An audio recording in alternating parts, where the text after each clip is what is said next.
What does real-world success in business actually look like?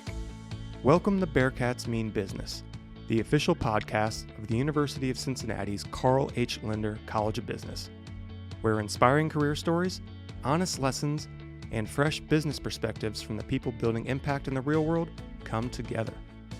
Tune in for inspiration, practical business insights, and forward-looking thought leadership on how ambition turns into action. And now for today's episode. Shawn, you were born in San Diego. You went to high school in North Carolina, and you've lived across the U.S. and multiple countries. How did moving so often shape the way you see people, places, stories? Yeah, so I think that moving around at an early age has really helped form my mental way of seeing the world and processing things. I think that it has helped me be able to adapt fast and quickly compared to a lot of kids my age, and I think that has helped with the way of not having a fear of moving forward with things that I have ambitions towards. Sure. And I know your family is really important to you. Who in your family would you say has most influenced you today? The person that has most influenced me to this day is probably my grandmother and my mother. Okay. And why is that? So for one, my grandmother, she has really shaped the way that I, handle my photography work. I think that when it comes to her, she passed away before I had a lot of memories of her and experiences with her, but it's helped me realize the worth of memories and how fast they can kind of, quickly fade. And with my mother, she's always been a very supportive person of what I do, whether she knows, or understands what I do exactly. It doesn't matter. She's always going to be there and stick by my side. So Right. She's a very loving woman, and I respect her a lot for that. Okay. And you mentioned the photography, which is part of why we're here today. You were gifted a camera at 16. Were you already hooked on photography then, or that sort of kickstarted there? Yeah, so when I was 16, I did not even know photography existed, Okay. I've always had an interest in editing videos, doing a lot of graphic design work. But at the age of 16, I was going through a little bit of a stump in life. I had a little bit of negativity going on when it came to school, sports, all the kind of things that teenagers go through, right? Yep, of course. And I remember one day coming home from school, a little bit upset, crying to my mother. I'm a very emotional person, and she, without hesitation asked me, are there any hobbies that you're interested in? And I said, I don't know, maybe photography. And without hesitation, she quickly said, all right, let's go. And we head straight to the Best Buy, and she got me the first camera that she saw. And what did that mean to you? That really showed, how much my mother really supports me, even though there are times when you might think that your parent, doesn't love you, and you're being very exaggerative about that. Yeah. It really shows that, they're willing to do whatever it takes to, help you achieve your goals and be happy in life. And just going out there and, she didn't even look at the price tag. She asked, Wow. the staff, what's the best, beginner camera I can get him? And then we walked out, and the first thing she said is, I love you, So that really shows the type of person that she is. Yeah, that's amazing. Let's transition to actually how you ended up here in this physical location, Lindner Hall, where we're at right now. When you were looking for a college experience, what were you kind of looking for? What was going to be a kind of a good fit for you in your eyes? So when it came to looking for colleges, the thing that really was my main priority was what school can change who I am as a person. And I think growing up in a town in North Carolina, next to the beach, in a small town, a lot of people stay stagnant and stay in that one area. And I was afraid of being that person who would, be there for the next 40 years. I see. I wanted a lot of growth. And I think coming to a school that prides itself on its business aspect and the co-ops, which is something that I think, needs to be out there at more schools. I think that was a real, benefit, and a big factor of why I chose this school. I think that this school can support me in my goals and give me the knowledge that I need to succeed in what I do. And I know that this school can stand behind my back, and I can represent this with, full confidence and pride. Yeah. And so the real world experience kind of aspect that co-ops kind of bring, that was like one of the main draw for you. Were there any other traits or programs that kind of stuck out to you, or was it just like the kind of the overall arc of the real world experience? So one of them was not really a trait of the school. It was more so, something that ties back to my mother, right? She had me at the age of 18, Okay. and she didn't really have a lot of opportunities after that because she has to, fend for her kid. And she's a Cincinnati native. And so while I've traveled and lived around the world, she grew up primarily in Cincinnati, and she never had the chance to go to school. So I figured, might as well rep the University of Cincinnati, because at the end of the day, a student of the University of Cincinnati, their family is also part of the University of Cincinnati. Absolutely. Now let's talk about your business, Shawnie Cinema. When did you decide to go into business for yourself? So that was a kind of a no-brainer for me. When it comes to creative stuff and, the generation that we're growing up in, I believe that a lot of the creative things you can do, you can learn online. We have YouTube, we have TikTok now to look at courses and how to do certain things. And I think that when it comes down to running a business, 90% of it is not the work that you do, it's the knowledge that you have to actually operate it. And I can teach anybody how to pick up a camera in less than a day.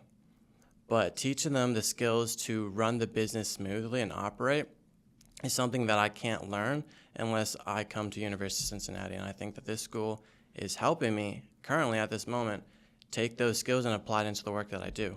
Can you think of like some specific examples? Maybe if it's we talked a little bit about what classes you were in today before you came to the podcast studio. What are maybe some specific things that are kind of ticking those boxes and that you're implementing or being able to implement to your business like right away? Yeah, so one of the classes that has really helped me recently was financial accounting. I'm taking managerial accounting right now, and that has really helped me with the finance aspect of it. Sure. Handling all the, the paperwork, the accounting side, the budgeting when it comes to doing my work. Because if you don't handle the accounting, you're going to kind of run out of the money.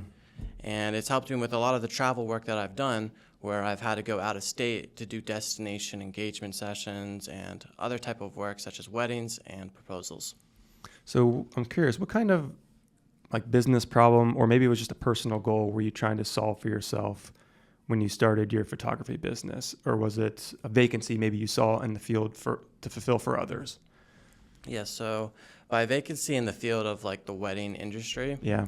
it was primarily the feeling that the clients aren't getting somebody to take the photos that have a deep connection towards them and the event that's going on. A lot of the times when you get a photographer for a certain event or just like family photos, it kind of feels just like a client to, personnel feeling. Yeah, like transactional. Yeah, transactional. And that's not something that I really, enjoy. I'm there for the people. At the end of the day, it's their biggest day and you don't want to ruin it. And so when I go into a wedding, it's, I'm their best friend. I've learned a lot about them before even the wedding happens, all their family members, where they had their first kiss, So my goal is to make their day be memorable. And when they're able to look back at that photo and realize and remember that exact scenario and that feeling that it invokes, that means my mission was completed, that I did my job properly. Yeah, absolutely. Do you remember getting your first client? Yes. So my first client was when I was in North Carolina. Okay. And it was honestly a very nerve-wracking, Well, naturally, yeah. event. And how it happened was it was actually my counselor. And so my counselor, said, I know you take photos for people for free and stuff. And I was wondering if you could do a family photo session for me. And I was like, okay, sure. We'll do it on the beach. It's nice. Unbeknownst to me, though, that it was actually a pregnancy reveal and that she was having a baby. And if I knew that, I probably would have said no. But she knew that I needed that little step forward to push me to venture out there and, tackle something that I'm not comfortable with. And it has really helped me be able to engage with other people and keep continuing to push my work forward. And how did that go? It was a lot of bit of haywire in my head, a lot of things jumbled around thinking I need to do this, I need to do that. But at the end of the day, when I just calmed down and I enjoyed the moment with them, I think that's what really matters to them. They don't necessarily care about the poses and how you handle it. They're more so there for the vibes and if the photos turn out nice. And, they recall he was a great photographer. We had a fun time with him. Yeah, getting an authentic experience, which I think is what you're trying to convey too. So how do you balance operating a business full-time and being a student full-time? How was that like for you? I wouldn't say there's necessarily a way to balance it. I think that there's priorities. Okay. And so at the end of the day, you need to sit down and think what needs to get done, if there's a high priority to it, or if there's a low priority. And I've always put myself a student first and then a business second. And that's also been applied, in earlier aspects of my life. I was student first, athlete second. My coaches always, put that into our souls and, preach that all the time. Right. And so I always make sure, the work is done first when it comes to school, and then we handle the business side of things. Now, obviously, if it comes to a wedding and it's of huge importance, it's their biggest day, we need to sit down and look at our schedule and see where we can work and move around. Right. What's the hardest part about running a business right now? I think the hardest part is the limitations when it comes to the age. That's something that a lot of people don't necessarily realize when you don't manage a business, is that there's things that I cannot do, and there's things that I can't prevent. When it comes to transportation or lodging, when I go for long distance, events, I can't rent a drive, like a car. Right. Yeah. You got to be 25, I think, to do that in Ohio. Yeah. So I have to rely on Uber, and that's kind of an issue in some rural places where there's only like 3 Uber drivers. Yeah. So I think that's one of the biggest limitations, is being able to safely get to where I need to be and to be able to move around. Sure. And what are you enjoying the most right now about your business? I think the thing that I'm enjoying the most about my business is honestly interacting with new people. Okay. I think that that's something that I have been trying to work on since I've moved here from North Carolina, is just interacting with a lot more people and having a good time. And I think that, like I told you, as long as you can make the session feel amazing and great for them, it's going to work out amazing. And I had a good time at all my sessions, and, my clients, they loved me. They all had a good time as well. So just interacting with people, having a good time is what definitely makes my job feel special, and it doesn't feel like a job. Right. Your business, the photography business, is one that's based on feedback. Your clients are probably consistently weighing in on your work. I'm sure most of it's positive. But how do you manage that, kind of taking in, like, I guess, the compliments and, like, patting yourself on the back, and also maybe receiving comments that maybe make you look inward and be like, all right, I have room to work on this? Yeah, so how I handle feedback is I always take it in a open, I'm an open-minded person. I always take it with, care. I'm always looking for feedback. It helps you with growth. That being said, I am a very independent person, and I like to test things out before moving with, suggestions. And a lot of the times, being at a young age, it backfires. There's a lot of backfiring moments. And my mother, if she was here today, she could say the same thing. Like, I told you so, Yeah. But I think that's great, because it has really helped me become a more of an independent person and be able to learn, I am at that stage in my life where I'm able to make risks. I'm able to fail. I'm not at a later point in my life where I can't, afford to take those risks. Yeah, try things out. Mm-hmm. Yeah, absolutely. Do you deal with self-doubt at all? And if so, how do you push through it? Yeah, so I do deal with self-doubt. Even though I am a really confident person, I think it really stems down to, being in that situation where, let's say I'm in a wedding, right? I'm a 19-year-old photographer in an industry that is typically owned by older people, Yeah. And so it's pretty easy during the wedding, with the wedding party, we're having a great fun time, and then it comes down to after the ceremony, where there's 100 people there and you need to take photos and control and be a leader. And I don't necessarily take it as a worrisome, weight. I take it more as a responsibility, and that they respect me and that they chose me to take control and lead their biggest day of their life. Yeah, get through all those different family photos and everything they want on their checklist. Yeah. You mentioned the transportation issues that you run into. What's sort of a shoot or travel experience that presented like maybe other unique challenges for you? I know you mentioned Vermont in a pre-conversation we had, but what other things come to mind there?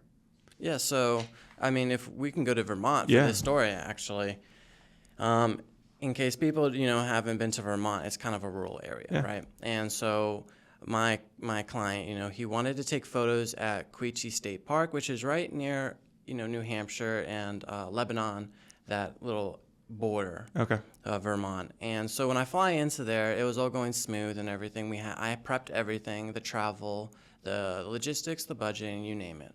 However, the thing I did not account for was it's a rural area with no Ubers. It's not like Cincinnati where you can get an Uber in 5 seconds. You have to plan for it a day before.